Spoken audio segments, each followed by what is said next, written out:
Hey everyone, I just received a sourdough bread baking kit from this brand right here to do a review for you.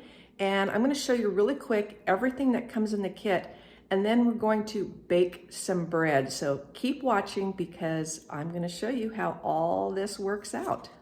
All right, really quick, let's talk about everything you're going to get in this kit before we start our sourdough. You're going to get 2 silicone proofing baskets, and these are food grade safe.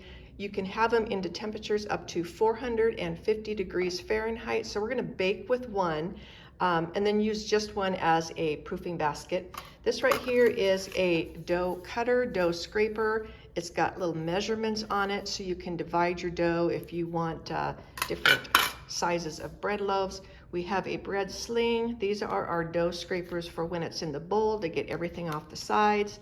Here is our lame. This is our cutting tool to score the top of the bread. It comes with a cover. You get some extra blades, the owner's manual, or user's manual, excuse me. And then this is called a Danish whisk. This is your sourdough whisk. It's going to help you blend your ingredients together. And they're also going to send you this handy little cover right here. It's got a grip on the top. Fits perfectly on the round bowl, and it gives a little bit of a seal there. You can use these bowls for other things besides bread. If you want to make salads in there, it would be perfect. So let's bake some bread now. I'm going to start out using that Danish whisk to blend my sourdough starter with some water. It's just going to blend it all really well so I can get my flour and salt mixed in. And this yellow plastic scraper pulls that dough away from the sides of the bowl so that everything gets blended easily. After about 4 hours and some stretching and folding, your dough will have risen, and now it's time to play. Look at that wonderful sourdough.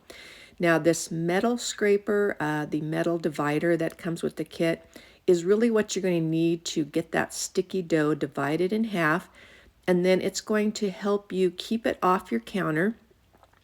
And as you're folding out your dough and creating your shape without letting go of too much of the air that's developed in that dough already, this metal dough scraper is going to help build tension across the top of your bread loaf. So see how that just slides, pulls it off the counter, and develops tension. Now I'm going to use those silicone bowls that came with this kit. They just pop out, and then you can pop them back in for easy storage. I line each one with some rice flour to prevent my dough from sticking. And in this bowl here, I'm going to put my round bread, cover it with some saran wrap or plastic, and then you're going to let that sit in the refrigerator for 12 hours or just overnight is what I do. The second loaf is going to be same thing, except this one, after I shape it and get it into my loaf pan, tomorrow, I'm actually going to bake it in that silicone loaf pan as well, because the instructions say these are food grade, food safe up to 450 degrees Fahrenheit. So now we're going to go into the next morning. My oven is preheated at 450 degrees.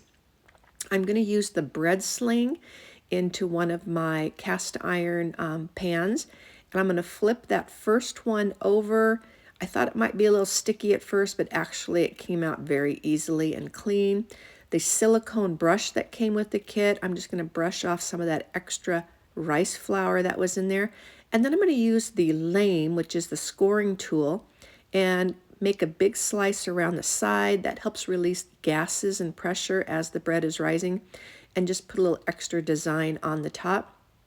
I always like to start my bread with a cover. So into the oven it goes, and don't worry about those handles hanging out on the side because those are 450 degree Fahrenheit safe as well. This bread right here, I'm not going to flip out. I'm just going to leave it in the silicone bread loaf pan because you can both proof in it and bake in it.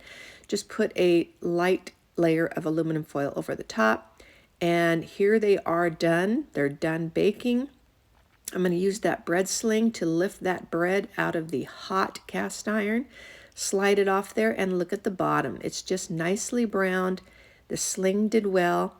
My other loaf in the silicone loaf pan, it came out beautifully. I was actually very surprised on that, and look at that beautiful brown color throughout.